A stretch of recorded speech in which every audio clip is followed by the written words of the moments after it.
Alberto y Daniel en vista. Muy buenas tardes, jóvenes estudiantes. Vamos a dar inicio al curso de Derecho Penal General con la doctora Julia Sáenz. Esto corresponde a Facultad de Derecho y Ciencias Políticas de la Universidad de Panamá. Esta clase es del día de hoy, martes 28 de junio de 2022, y esto es el salón segundo año AB vespertino. ¿A qué se deberá esta asistencia masiva hoy?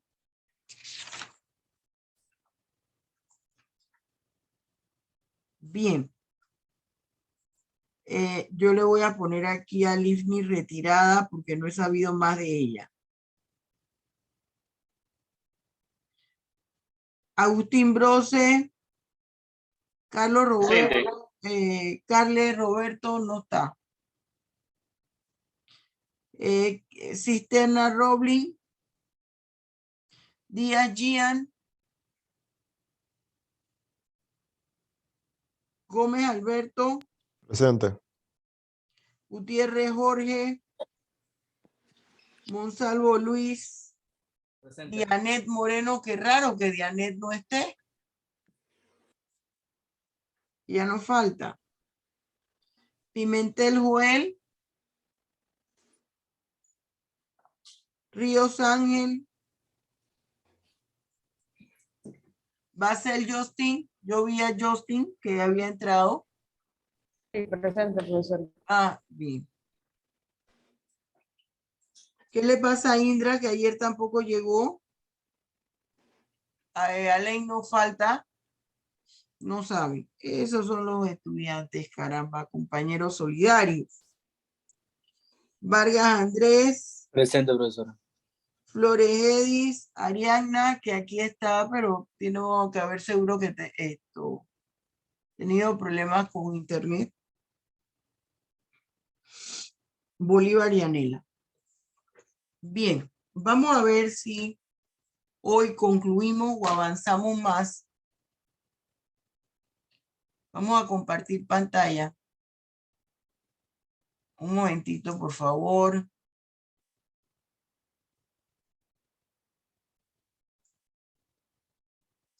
Vamos aquí a compartir pantalla. Mire, yo no, hombre, la alergia me tiene loca. Ya la tenía abierta.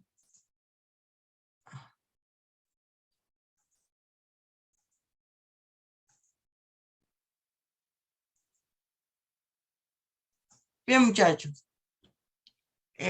Nosotros creo que vimos ayer lo de la autoría, ¿verdad?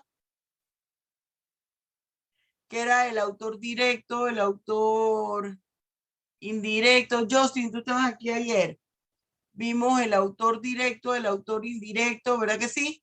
Sí, profesora. Estábamos en la participación y habíamos hablado que el cómplice primario, cómplice secundario, creo que quedamos ahí. Sí. Bien. Vamos a ver si terminamos ya esto. Bien, estábamos nosotros hablando sobre la complicidad y la participación.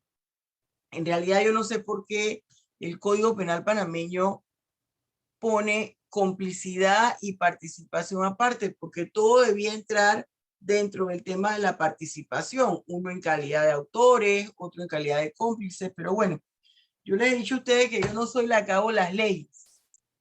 El cómplice, yo le decía a ustedes ayer que así como hay un autor directo e indirecto, y ese autor directo que lo podíamos denominar como el autor material, aunque hay algunos académicos que se azotan por la pared. No, ya no se habla de autor material o autor, y el autor intelectual, y sí. El intelectual es el que actúa por interpuesta persona, que contempla el código, y el material es el que lo hace el mismo. En la complicidad, cuando yo decía ocurre lo mismo, no, no es que hay uno directo y uno indirecto, sino que también hay una clasificación. El cómplice primario, el cómplice secundario, explicamos.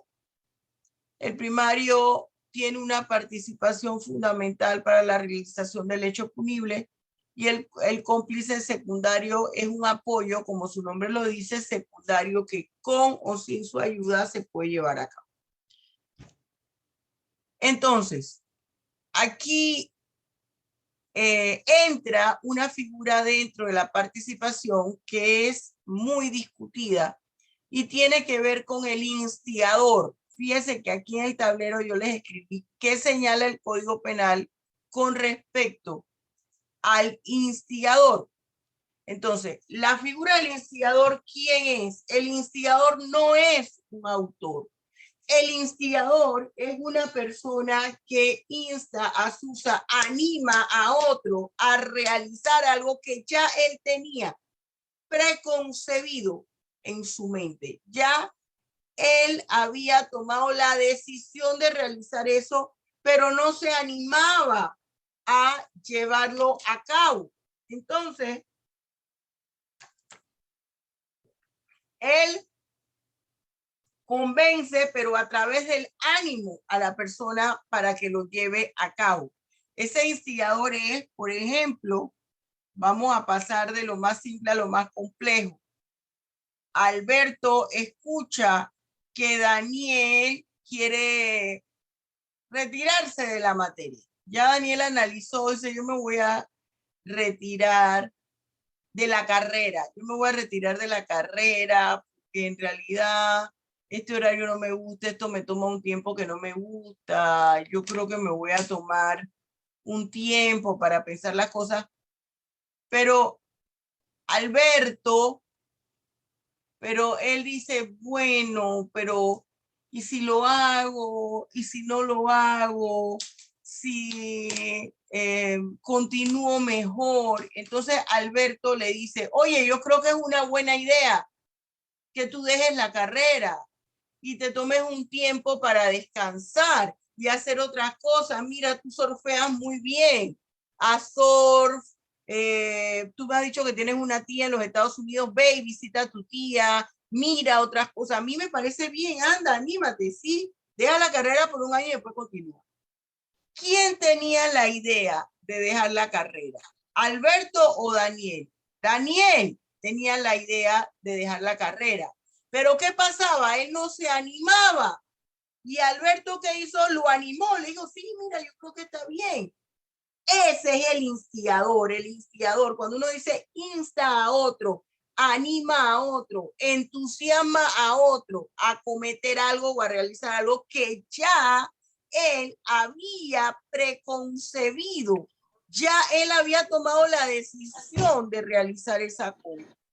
Por eso es que yo no estoy de acuerdo cuando algunas personas lo tratan de equiparar a un autor intelectual. No, no, porque él simple y sencillamente está animando a otra persona, convenciendo a otra persona a que sí se decida a realizarlo o que haga algo que ya él había tenido la idea anterior de realizarlo y llevarlo a cabo. Si usted se fija dónde está esto ubicado y nos vamos a nuestro código de estudio, a nuestro estudio del Código Penal, perdón, eso está en la página, a ver, en la página 123. Vámonos a la página 123. En el artículo 47, página 123, capítulo 7, autoría y participación, que forma parte del título segundo, que nos habla de los hechos punibles y personas penalmente responsables. ¿Qué pasa aquí? Viene la causa de justificación. En la causa de justificación, ¿qué se entiende por la causa de justificación? Fíjese, la causa de justificación son situaciones que envuelven a la conducta de un individuo en un momento determinado, cuando eso no lo esperaba y que no tiene otra opción que responder ante esa situación a través de la comisión de un hecho público. Usted me ha escuchado aquí hablar hasta la saciedad del filósofo español Ortega y Gasset. El hombre es él y sus circunstancias. Las circunstancias influyen en el individuo para la comisión de una conducta. Influye las circunstancias. Entonces, es una forma, dicen algunos expertos, que el Estado ha considerado, que el Estado ha tomado en consideración. Ya yo vi a las personas que entraron, ya yo vi a las personas que se acaban de integrar. Dianet, ya las vi. Bien, entonces, algunos entendidos hablan que esta es un derecho a la protección que todo Estado ha contemplado en su legislación para que una persona pueda legalmente tener el derecho a defenderse ante aquellas situaciones que el Estado no va a estar allí para poderle brindar para poderle brindar protección. Entonces, causa de justificación, ¿qué son? Son el conjunto de situaciones que envuelven la conducta de un individuo y que son situaciones inesperadas que involucran que él en un momento tome una decisión rápida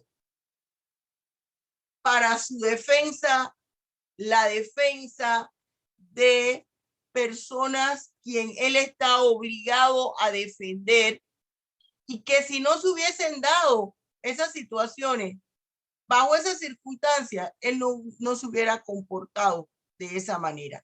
Esas son las causas de justificación. Usted ve aquí la imagen que yo le pongo aquí. Una señora que tiene un bastón. El bastón es para que las personas anden por allí dándole bastonazo a la gente. No, el bastón es un medio que utilizamos permanentemente u ocasionalmente algunas personas que tenemos algún tipo de problema en las piernas. Entonces, la señora, ante una situación extrema que alguien quiere arrebatarle sus bienes, ¿qué bienes? El dinero que lleva en la cartera. No tuvo otra opción que tomar ese bastón para defenderse. Eso representa la causa de justificación. ¿Cuál es el fundamento legal de la causa de justificación? Fíjese, están del artículo 31 al artículo 33. Libro primero, mire lo que dice aquí el tablero. Libro primero del Código Penal, denominada la Ley Penal en general. Título segundo, hechos punibles y personas penalmente responsables. ¿Por qué, profesora, usted insiste tanto en que ubiquemos el título, el capítulo y todo lo demás? Porque eso nos va a ayudar a determinar no solamente de qué se trata ese artículo, sino cuál es su finalidad. La causa de justificación es un aspecto importante para determinar la existencia de una figura delictiva. ¿Por qué? Porque la causa de justificación afecta de manera directa el injusto jurídico. ¿Y cuál es el injusto jurídico? La antijuridicidad. ¿Y qué es la antijuridicidad? Es un elemento constitutivo del delito. Quiere decir que si la afecta, se elimina como elemento constitutivo del delito la antijuridicidad, y entonces la ley considera que la persona no incurrió en la comisión de un hecho público. En Panamá existen 4 causas de justificación y no 2 como la gente piensa. En el artículo 31, fíjese aquí, el artículo 31, mire que es sombreado la norma. El artículo 31 contempla, ay caramba, El artículo 31 contempla dos causas de justificación. Fíjese lo que dice. No comete el delito quien actúa en qué? En legítimo ejercicio de un derecho. Legítimo ejercicio de un derecho es una.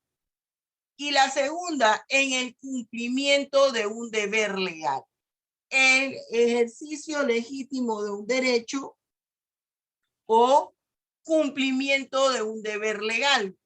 Por ejemplo, el cumplimiento de un deber legal, un bombero, un policía. Legítimo ejercicio de un derecho, un padre defendiendo a sus hijos. Por ejemplo, hay un acuerdo de visita y es una sanción si el padre, aunque tenga custodia, aunque tenga guarda y crianza compartida con la mamá, pero el niño está en casa de la mamá, cuando hay una reglamentación de visita, un acuerdo de que el niño o la niña la tienen que entregar en una determinada hora y un determinado día y se incumple en eso, bueno, puede haber repercusiones legales. Pero ¿qué sucede? Que la niña le dice al papá, yo no quiero que me regreses a la casa de mi mamá. Oye, pero ¿por qué no quiero? Y empieza a llorar, pero ¿qué es lo que te pasa? Es que hoy llega el novio de mi mamá y abusa de mí. Entonces el papá toma la determinación de no regresarla y va y pone la denuncia. Él está ¿qué?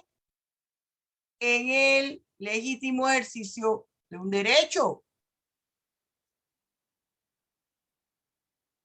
La tercera es la legítima defensa que está en el artículo 32 y la cuarta es el estado de necesidad. ¿Qué pasa con la legítima defensa y el estado de necesidad? Ambas hablan de la defensa de una persona o de los intereses de terceros, que esa persona que actuó estaba en una condición que debería protegerlo. ¿Cuál es la diferencia entre la legítima defensa y el estado de necesidad? Que en el estado de necesidad hay un peligro. Hay un peligro de un daño. En cambio, en la legítima defensa ya el daño se hizo, hay una agresión. Hay una agresión, hay un ataque. No necesariamente que el daño ya se hizo, hay un ataque. En el estado de necesidad hay un riesgo de que pueda sobrevenir algo. Pero para que pueda considerarse la presencia de una de estas causas de justificación, legítima defensa o estado de necesidad, tienen que darse ciertos requisitos y ciertas pautas. Por ejemplo, en la legítima defensa, que la agresión no haya sido motivada por quien se defendió, que el medio que utilice la persona afectada no sea irracional, sea acorde con lo que está ocurriendo. Es decir, si una persona viene a agredir a Justin y no tiene armas, sino que le va a dar un puñetazo, Justin viene y saca un arma calibre 38 para defenderse de alguien que está desarmado. Ahí ese medio no es racional. Ahora, acuérdense que yo siempre le digo que en derecho nada está escrito en piedra. Es distinto. ¿Cuánto mides tú de estatura, Justin?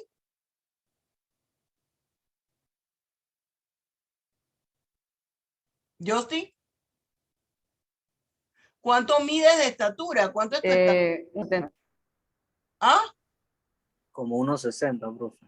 1,60. 1,70. Ah, Imagínense que la persona que la viene a agredir mide 2 metros. Estamos hablando de 40 centímetros de diferencia y es una luchadora, si fuera mujer. Una mujer que se dedica a la lucha libre. O si fuera varón, un boxeador. Ella, face to face, a puño, como la otra persona la iba a agredir, jamás se va a poder defender, porque la persona le aventaja en estatura.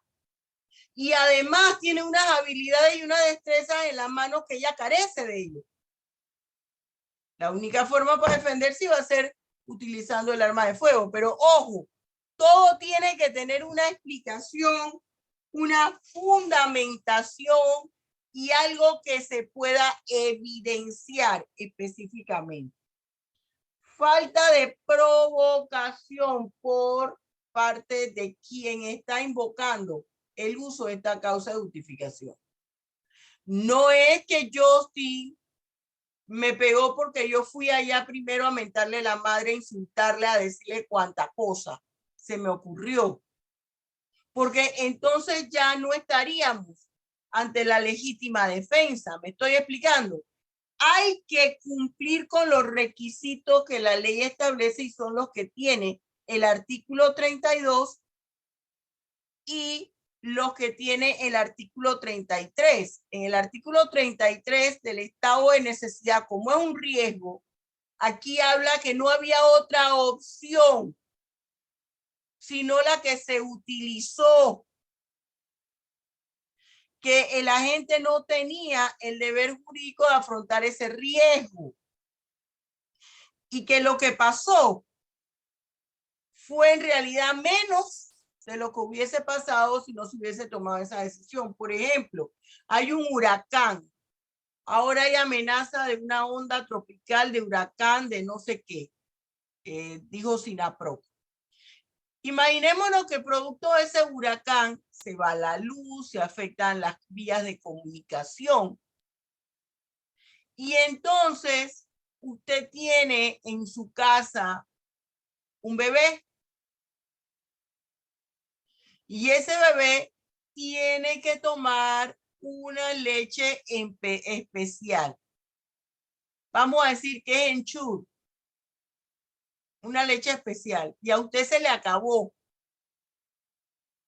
Pero en su barriada, en la entrada de su barriada hay una bomba de gasolina que tiene una tienda de abarrotería. Y en la abarrotería usted vio que hay la leche Ensure. Su niño no puede tomar otra leche porque nació bajo peso. Actualmente con el huracán, él solamente tiene 2 meses, tiene que tomar esa leche. Y bueno, el huracán tomó de sorpresa y aquí no somos países como Puerto Rico, Estados Unidos, que la gente se prepara, suenan unas alarmas, vaya todo mundo para su casa o para los refugios, busque su medicina. No es así en Panamá. Y usted como se acuerda de eso, usted se va con un bate para esa barrotería, lleva dinero por si acaso está el dueño, que usted sabe que no va a estar. Lleva un bate, rompe la puerta, entra y se lleva un poco de leche. ¿Qué pasa allí? Hay un estado de necesidad. Su niño, si usted no hace eso, su hijo se muere porque no puede tomar otra leche. Usted no tiene leche porque se le secó la leche en el pecho. No tiene otra opción. Si el niño no toma Ensure, el niño puede, perdón, me moví aquí algo. El niño puede fallecer. Ese es un estado de necesidad. Usted evitó un daño mayor.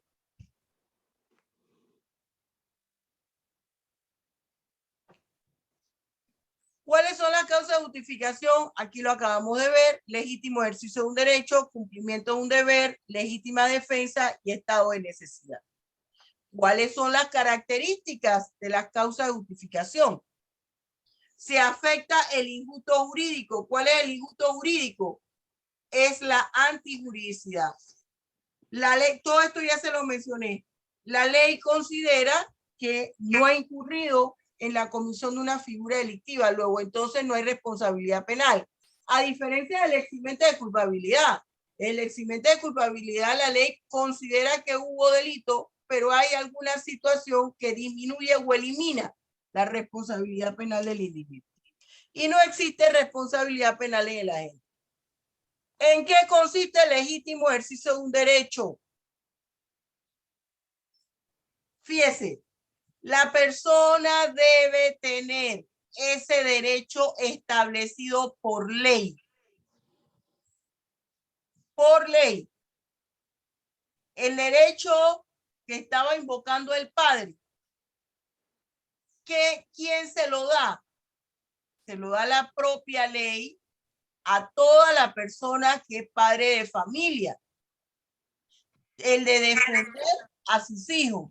Entonces, la persona que ejerce ese derecho es el titular del mismo. El padre esa titularidad debe estar invocada en el ordenamiento jurídico, en el Código de Familia.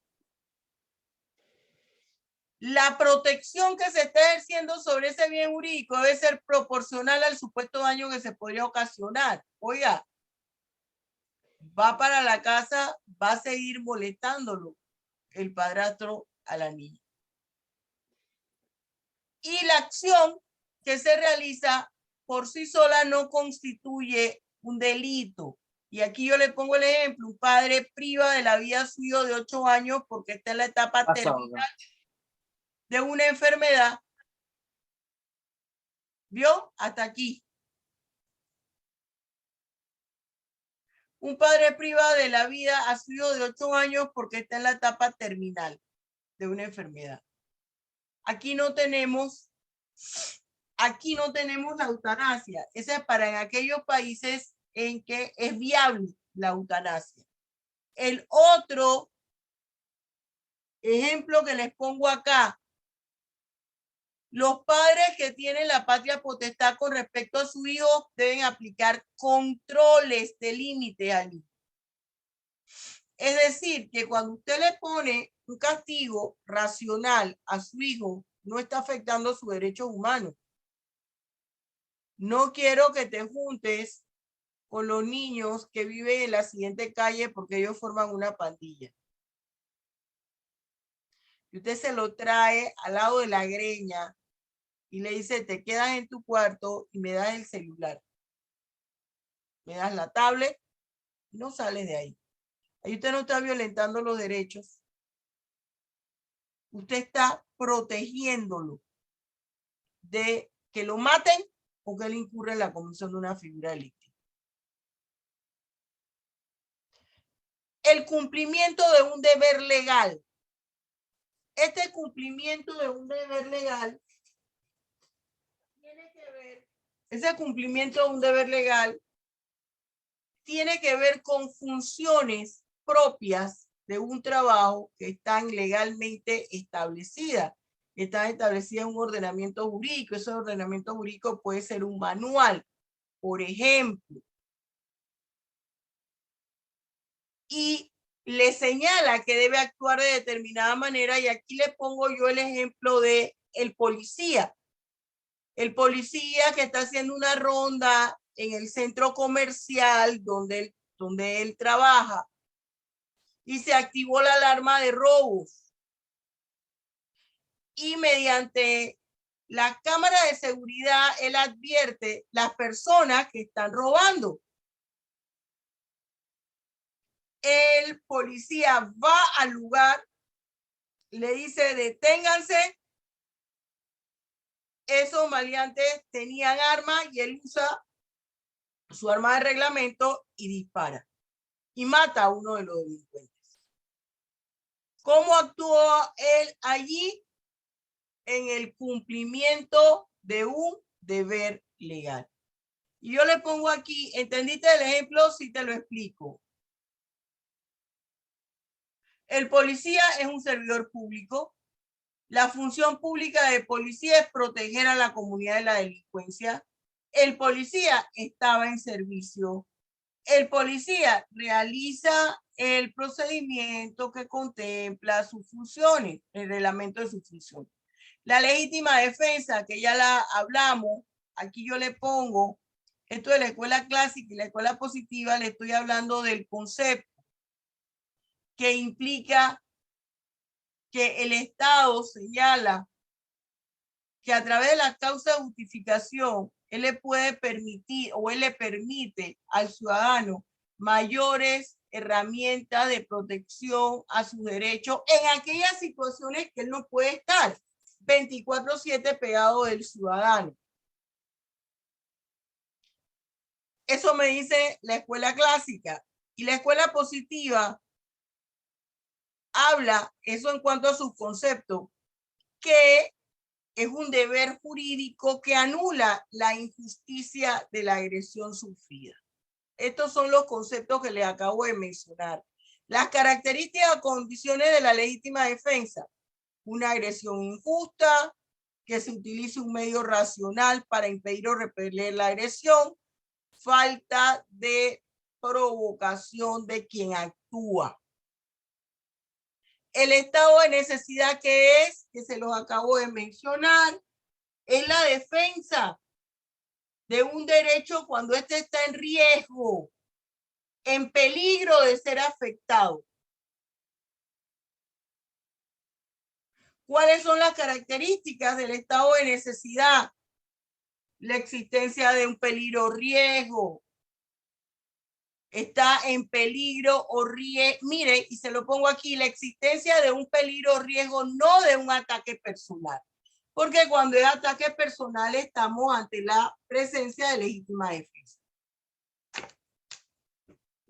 Pero fíjese que yo les he hablado aquí que cuando un ladrón entra al domicilio de una persona, se considera que hay, y la persona, el dueño de la casa, actúa para defenderse a él o a su familia, legítima defensa. Ahora, cuando una persona actúa amparado por una causa de justificación, yo quiero que usted se meta en la cabeza y entienda que a la persona se le va a iniciar un proceso penal.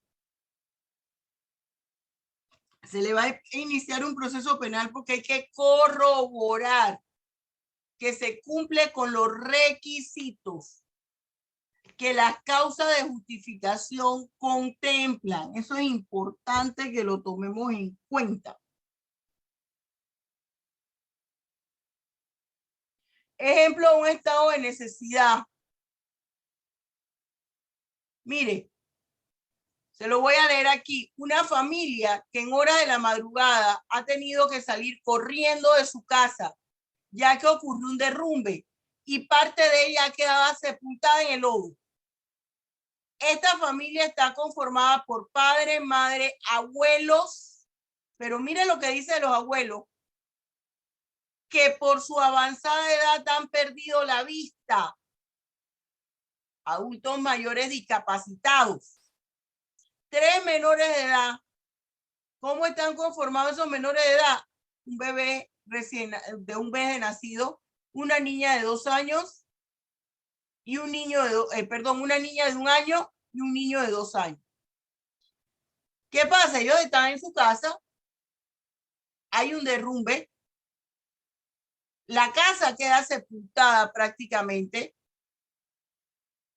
ellos salvan su vida y tienen que buscar dónde refugiarse. Entonces aquí dice, el padre ha decidido refugiar a su familia en una casa abandonada, propiedad de una persona que se encuentra viviendo en el extranjero y tiene más de 2 años que no ha venido a revisarla.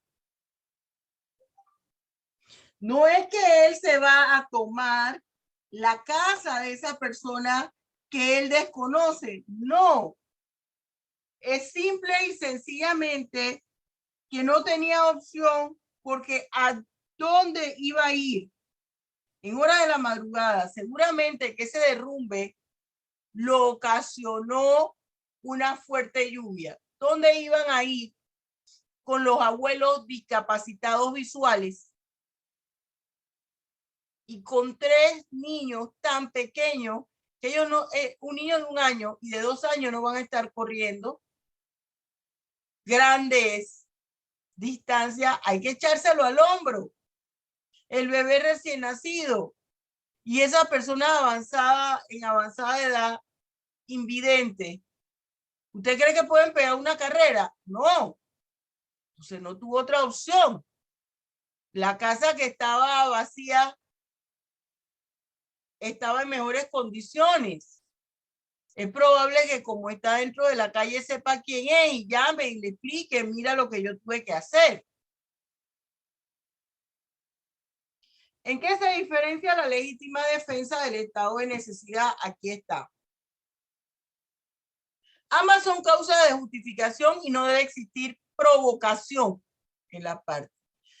Pero, ¿dónde está la diferencia? Legítima defensa, existe agresión injusta, grave e inminente, mientras que en el estado de necesidad existe una situación de peligro. En la legítima defensa hay una reacción ante la agresión injusta. En el estado de necesidad no. Se lleva a cabo una acción con la finalidad de prevenir algo mayor. Mire aquí, ¿qué pasa si un extraño entra en mi casa y me defiendo? Ya esto se lo acabo de mencionar. Se presume que actúa en legítima defensa quien repele al que sin su consentimiento está en su residencia. ¿Qué relación existe entre la legítima defensa putativa y los eximentes de culpabilidad? Fíjese, la legítima defensa putativa o subjetiva es una forma de eximente de culpabilidad. ¿Qué relación existe entre la legítima defensa putativa y los eximentes de culpabilidad? Que la legítima defensa putativa es una forma de eximente de culpabilidad. ¿Y en qué consiste? En creer erróneamente que se actúa amparado por una causa de justificación. Por ejemplo, un esposo que sabe que su esposa está dictando una conferencia en el extranjero y la espera que llegue el domingo, pero lo que ella no sabe, y es viernes, lo que él no sabe es que hubo un problema en el país en el cual ella estaba que obligó a que se suspendiera el evento antes de que finalizara y se sacó a todos los extranjeros del país y ella no alcanzó a llamar al esposo. Llega a su casa, intentó llamarle varias veces, pero salía que el teléfono estaba apagado y era que el esposo se le había descargado el teléfono. Entonces, ella llega a su casa y dice, bueno, ya cuando me ve aquí, el esposo, cuando llega a la casa, sabe que dejó una luz encendida. Y encuentra que todo está oscuro. La esposa se levanta para ir al baño que está fuera de su habitación. Y el esposo ve el reflejo que va de un lado a otro. Y como él esperaba a su esposa el día domingo en la noche, y era viernes en la noche, él saca su arma y dispara porque él pensó que era un maleante. Cuando prende la luz, ve el cuerpo de su esposa inerte en el piso. Ya te doy la palabra, Daniel, déjame concluir aquí. ¿Cuáles son las características de esa legítima defensa? ¿Y qué ha ocurrido? Ha ocurrido. Legítima defensa putativa. No hay intención por parte de la gente. Ese esposo no quería matar a la esposa. Hay un convencimiento por parte de la persona que actúa que él estaba en peligro, que él sentía que el maleante estaba dentro de la casa, todo oscuro. Además, él sabía que había dejado las luces prendidas, porque siempre que él se queda solo deja luces prendidas y todo estaba apagado. Y la presencia del error de licitud, es decir, la persona no estaba actuando bajo una causa de justificación. Ella creía que actuaba bajo una causa de justificación. Aquí está escrito el ejemplo que yo le acabo de poner de la esposa. Dime, Vargas. Profesora, en el artículo 32 cabe la situación, creo, le pregunto, ¿no? La situación donde, por lo menos yo, vamos a poner un ejemplo que yo soy una mujer, yo voy con mi esposo caminando, hay una persona que tiene problemas con mi esposo, se encuentran, pero los recursos que tiene esa persona exceden los de mi esposo, lo está golpeando a matarlo, pero yo cargo un arma de fuego con papeles, reglamentación y todo. Veo que lo está golpeando, que lo va a matar, yo le disparo a esa persona para salvar a mi esposo. ¿Eso también sería en legítima defensa? Eso sería ahí un Ya estado que la, de necesidad ya que la y agresión no es, una no causa, es... sí, entra como una causa de justificación, ahí habría un estado de necesidad. Ok. Ella no tiene una opción, ella es mujer. Ajá. ¿Cómo se va a defender de ese hombre? Solo usando el arma. Exacto, Y ella no está puede viendo meterse a que su separar. esposo está siendo atacado. Ok. Igual surgiría, fíjese, ustedes todos los días en su salón se están viendo. Está Agustín, está Daniel, Alberto y Dianet. Entonces resulta que dan toda la clase juntos y aunque no estén de ir como comparsa y tuna de calle arriba y calle abajo de las tablas en el carnaval, es decir, que solamente su relación se limita a escuchar la clase, a formar los grupos para hacer los trabajos. Pero ustedes son compañeros, se están viendo todos los días. Y van a tomar el metro. O van a acompañar a Dianet a que tome el carro. Porque en la parte donde ella encontró el estacionamiento es sumamente peligrosa, oscura, asaltan a la gente y entonces ustedes le dicen, vamos a decir que sea Alberto y Daniel, nosotros te vamos a acompañar. Y Daniel le dice, oye, yo les agradezco, entonces yo los dejo en la estación del metro, sí está bien. Cuando van con ella, viene un maleante y la encañona. Alberto defiende a Dianet y él tenía hay unas cuchillas Victorinox que tienen cuchillo, tenedor, cuchara. Múltiple función. Exacto. Entonces él la saca porque el hombre estaba que la iba a matar para quitarle las llaves. Y era un hombrón alto de 2 metros. Daniel le dio unos golpes que el hombre lo patea y lo lanza lejos. Entonces Alberto saca la cuchilla porque ahí no hay otra opción. Y en la cuchillada que le da al hombre lo mata. ¿Qué pasa allí? Allí hay un estado de necesidad. Está bien que no son parientes, que ella no es la novia, que no es la hermana, que no es la mamá, que no es la esposa, que no es una sobrina, que no es la tía, que no es la abuela, pero había un sentimiento de compromiso de defenderla porque la conocía. Es su compañera de clases. ¿Me estoy explicando? Conocía a la persona. Si es, puede ser incluso que Alberto tiene estacionado su carro al lado de Dianet y que no la conoce, pero ve que vienen y le están dando guante, un maleante le está atacando y va en defensa de ella.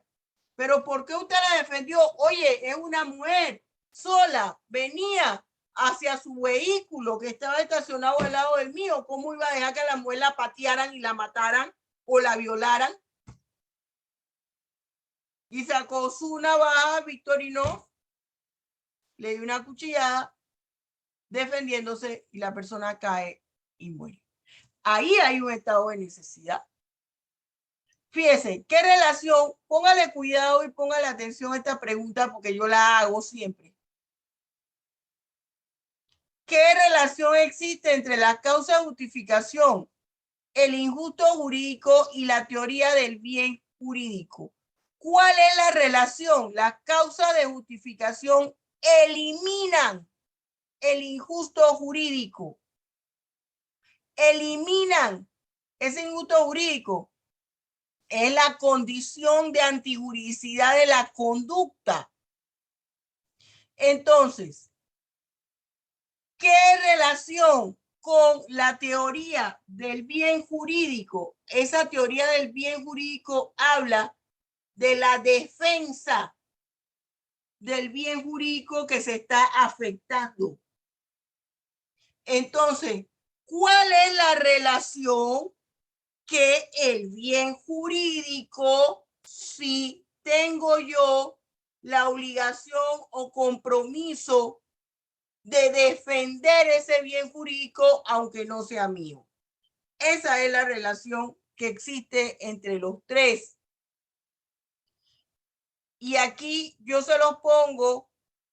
La causa de justificación constituye forma atípica de la conducta ilícita. ¿Qué quiere decir forma típica de la conducta ilícita? Que le elimina la condición de antijuricidad. Y esto yo lo explico en el libro de texto.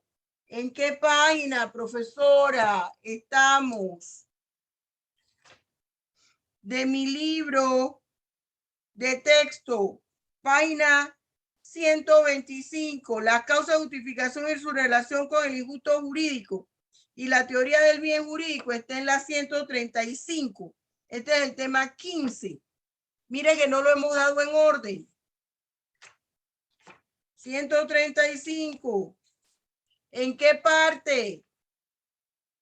Está en la página 135 y 136, en el último párrafo.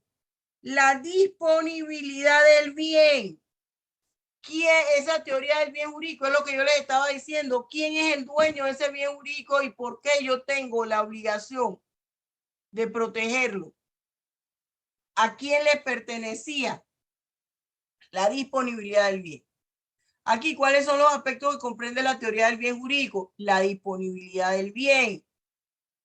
¿A quién le pertenecía? El que yo podía o tenía la obligación de ayudar. En el tema cuarto habla de la culpabilidad. ¿Qué es la culpabilidad? La culpabilidad me implica la responsabilidad penal. El nivel de responsabilidad penal que tiene una persona. Entonces, ¿cómo ante la comisión de una figura delictiva? ¿Qué aspectos se toman en cuenta al determinar la culpabilidad? Mire, tengo que ver aquí ese artículo 79 que el propio juez va a tomar en cuenta al momento de individualizar la pena y que yo se los he hablado a ustedes, todas las condiciones de modo, tiempo y lugar, la historia de del agresor, sujeto, el agresor o sujeto activo. Yo siempre le pregunto a Dianet, te lo pregunto porque me preocupa, como tú escuchas la clase en el carro, yo te voy a dar una sugerencia. La vez pasada, bueno, estabas estacionada en la escuela en el estacionamiento de la escuela donde tú trabajas. Pero no te pongas, le digo a mis alumnos también de maestría que a veces se orillan en la carretera, no haga eso, porque es peligroso, lo pueden asaltar. No te estaciones en estacionamientos públicos, te pueden asaltar. Eso es peligroso, porque los maleantes están 24/7 por todos esos lugares, planeando cómo pueden atacar y quién está desprevenido. Entonces, la magnitud de la lesión, del daño ocasionado, cuáles fueron los motivos que ocasionaron el daño, todos estos aspectos, pero además va a tomar en cuenta esto, memorícelo bien para el resto de su vida como profesional. Tiene que analizar si hay causa de justificación, si hay eximente de culpabilidad, si hay una excusa absolutoria, si hay una condición de fuerza mayor, caso fortuito, si hay circunstancias agravantes, si hay circunstancias atenuantes o comunicabilidad de las circunstancias, si hay algún error invencible, si hay una orden emanada de autoridad competente, si hay un estado de necesidad exculpante, si hay coacción o amenaza grave, si hay miedo insuperable, si hay causa de justificación inexistente, si hay un estado de necesidad disculpante. ¿De qué se trata la culpabilidad? Aquí explica lo que yo le acabo de señalar. La culpabilidad es el nivel de responsabilidad penal que tiene un individuo por la comisión, ante la comisión de un hecho punible. Profesora, ¿dónde estamos? Estamos en el tema 17 de su libro Derecho Penal Panameño, parte general, que empieza en la página 147 y allí yo defino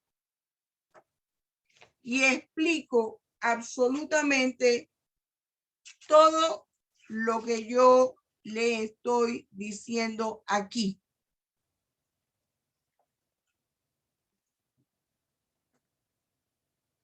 ¿Qué teoría explica la culpabilidad? La teoría psicologista, normativista en el causalismo, teoría normativista ante el finalismo. Aquí la culpabilidad, yo les voy a abreviar lo que en términos generales me están diciendo todas estas teorías. Vamos a ponernos en esta pantalla. Aquí estas teorías tratan de determinar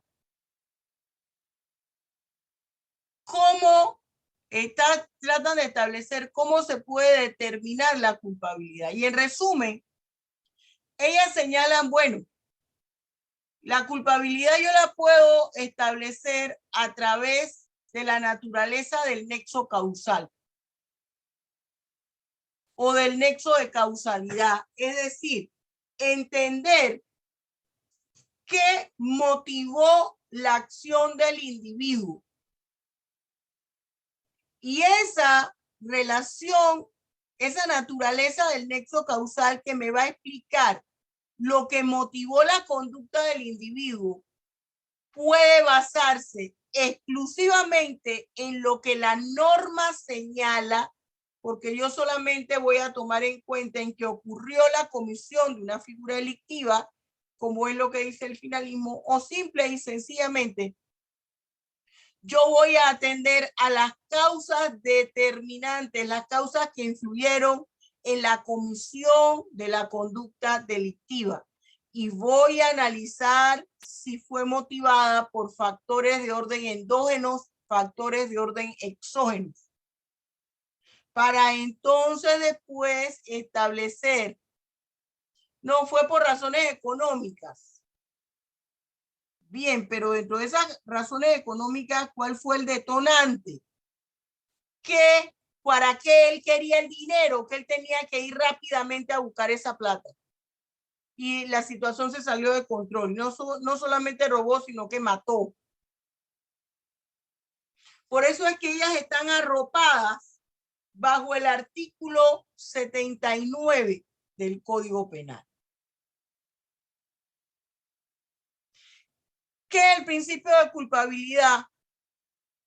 El principio de culpabilidad habla que la sanción que se le impone a un individuo debe antes haber pasado por un proceso de validez probatoria. ¿Qué quiere decir? Que para establecer la culpabilidad de un individuo se tuvo que haber iniciado un proceso penal en el cual se debió evidenciar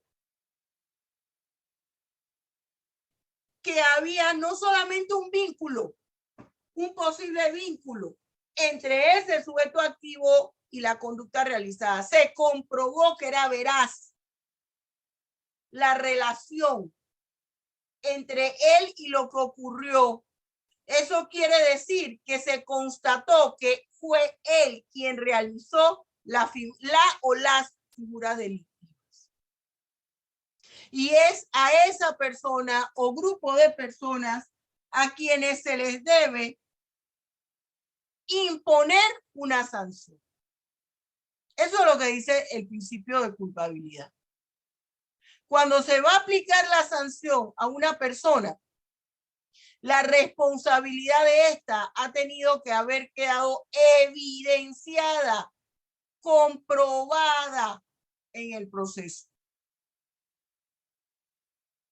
¿Cuáles son los aspectos del principio de culpabilidad? 2. La certeza de la responsabilidad penal del sujeto activo y proporcionalidad de la pena. Es decir, usted no va a mandar a la horca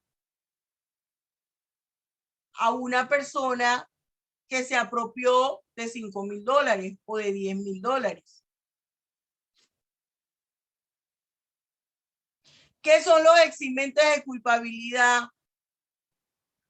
Los eximentes de culpabilidad son situaciones que envuelven la conducta del agente o sujeto activo, pero que lo obligan a realizar una conducta. Sin embargo, no le eliminan la condición de ilicitud de la conducta que ha realizado el agente.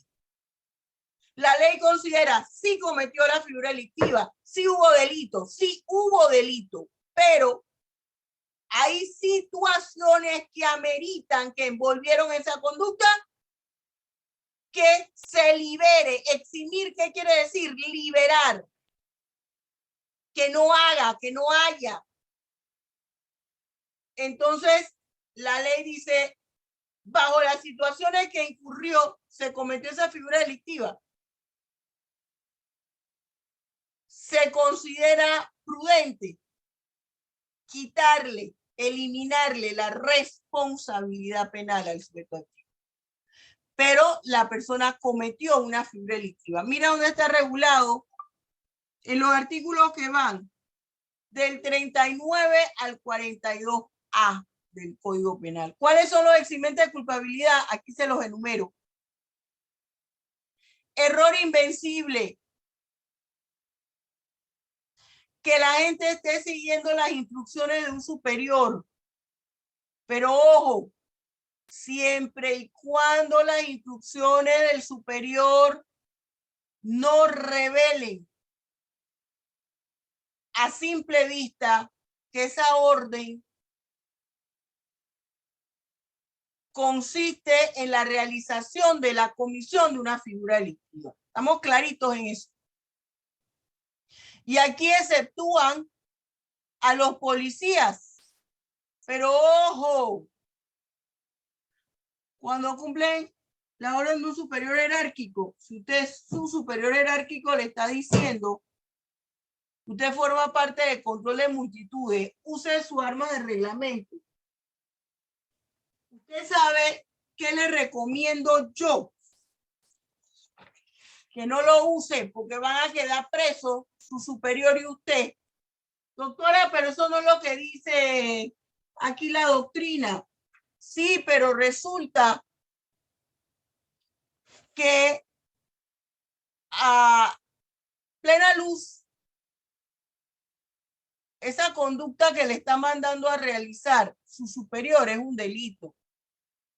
Los jóvenes están trancando calle, pero no sacaron armas. El procedimiento para controlar esa situación es otro.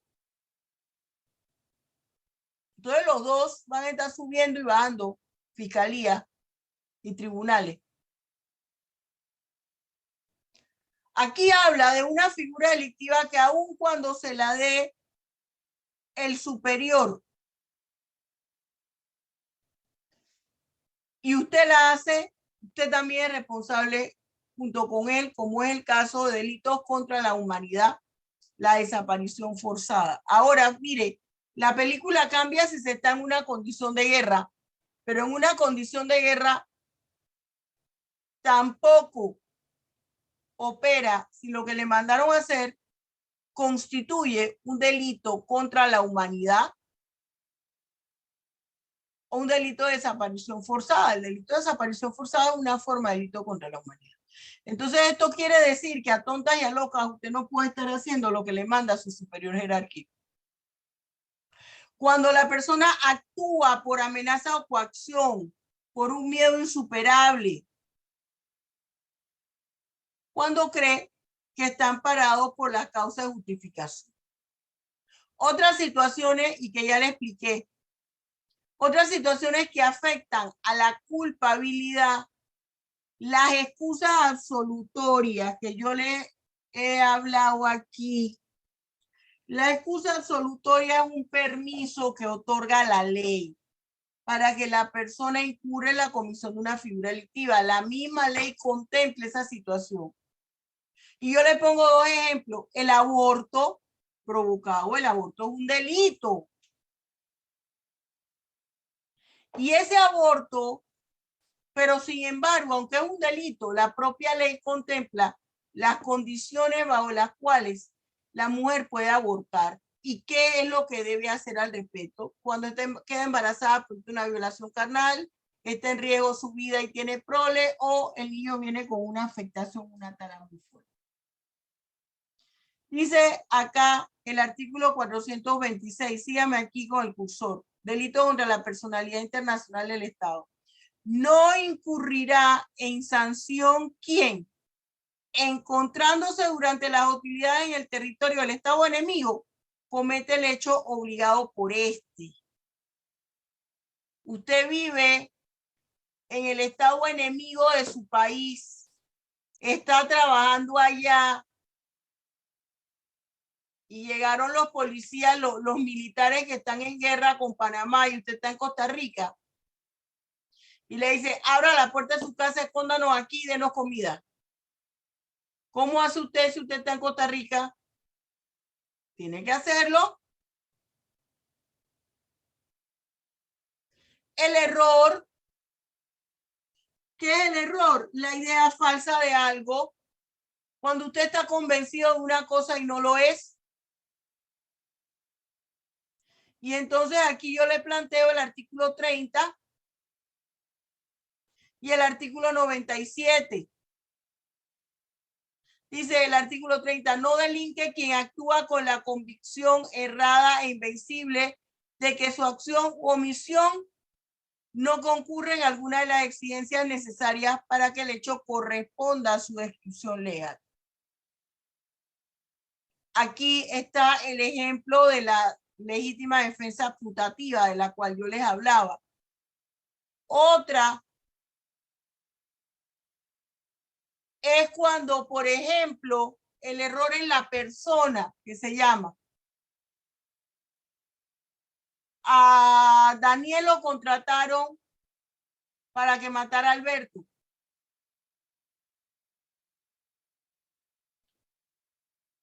Y resulta que Alberto era un menor de edad. Pero cuando él va al lugar, confunde a Alberto con Agustín y mata a Agustín, creyendo que Agustín era Alberto. La sanción que a él se le iba a imponer si hubiese matado a Alberto era mayor que si hubiera matado a Agustín. ¿Por qué? Porque con Alberto se iba a operar la figura del sicariato, pago por encargo, que es un agravante. Y además era un menor de edad. Entonces, la sanción que se le va a aplicar con respecto a Agustín, un mayor de edad, va a ser el homicidio simple, el básico, el tipo penal básico del 131.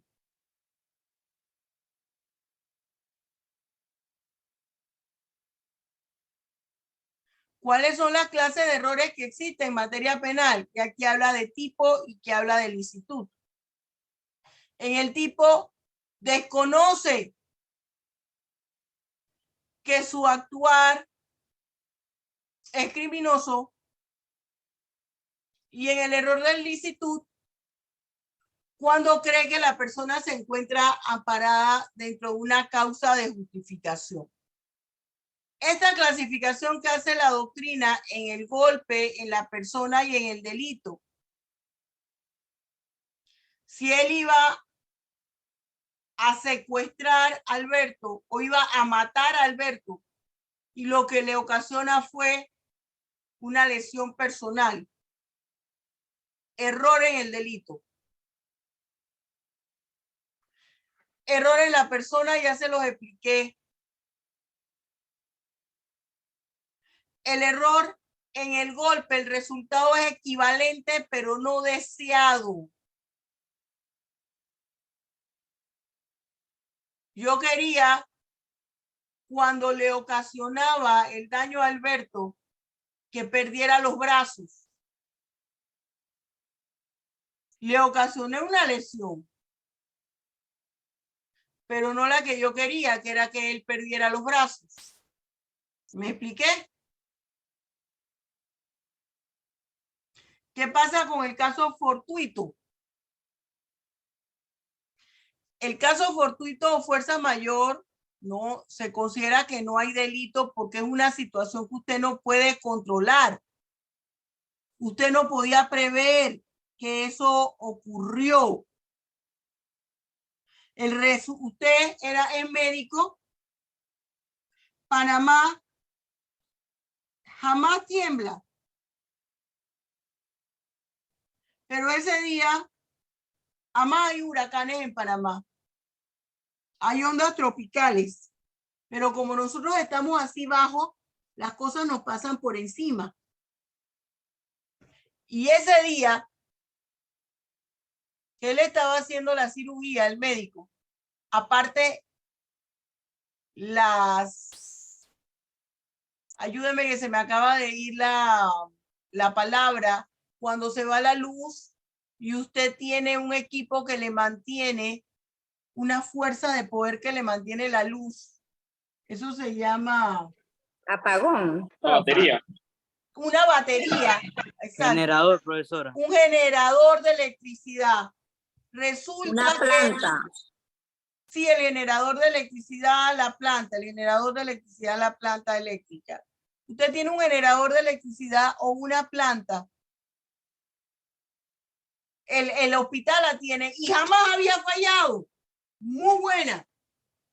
Pues resulta que esto fue un huracán con temblor tan fuerte que falló la planta de electricidad, el generador falló, y el cirujano cae encima del paciente, producto que además hubo un pequeño temblor y con el bisturí le corta la aorta y el paciente muere.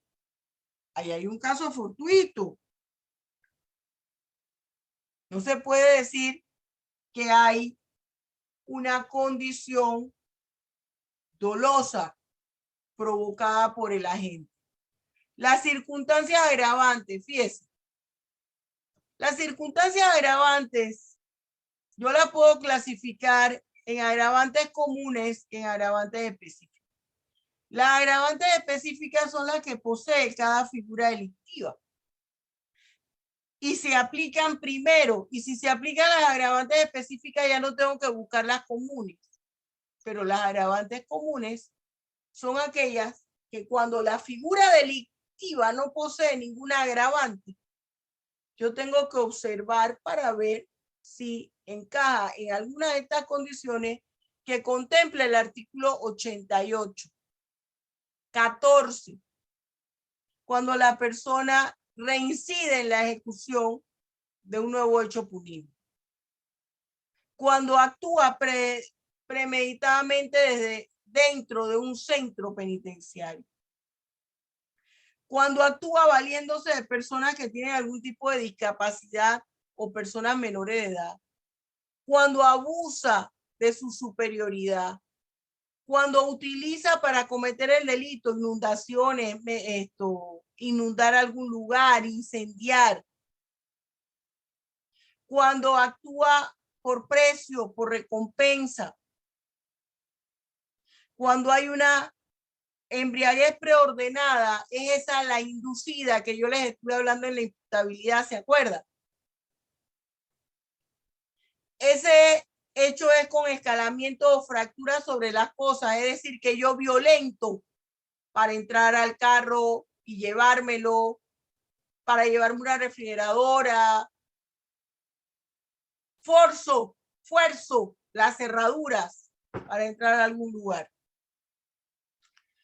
Y aquí bajo este capítulo se encuentra la reincidencia. Y mire ustedes que este reincidente tiene relación con el 13, reincidir en la ejecución de un nuevo hecho punible. El reincidente es la persona que comete una figura delictiva, se le impone una sanción, la cumple y cuando sale, vuelve para allá otra vez. Como dice Marc Anthony, va para allá, como dice Marc Anthony en la canción. Voy para allá. Y si me llaman, voy para allá.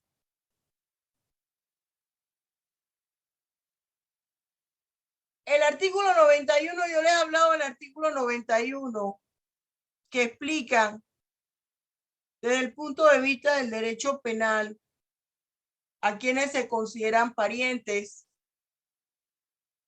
y hablan que la circunstancia agravante o atenuante tiene que ver también según la naturaleza, los motivos y los efectos del delito. El pariente cercano, el ser pariente cercano entre la víctima, ese grado de parentesco entre la víctima y el victimario siempre va a ser un agravante. Bien, jóvenes. Vamos a suspender aquí. La próxima semana ya concluimos. El lunes concluimos. Fíjense dónde quedamos, para que no haya, quedamos en circunstancias atenuantes.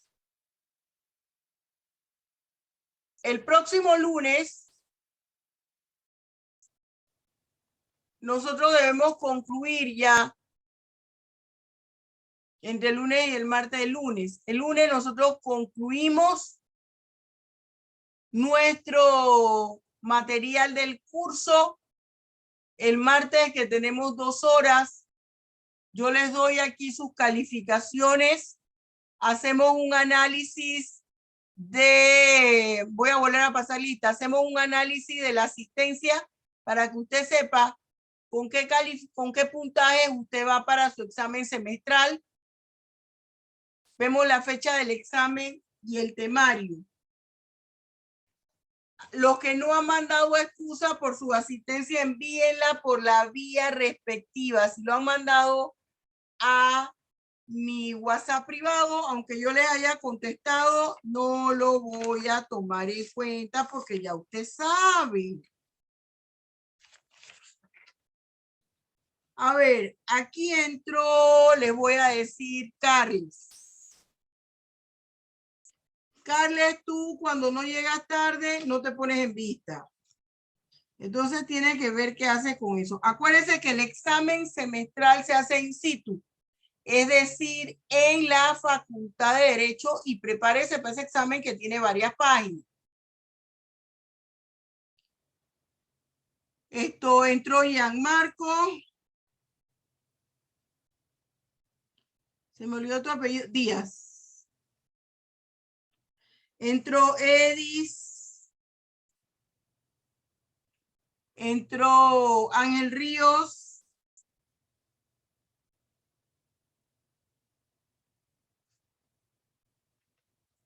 Y ya. Ninguna otra persona más.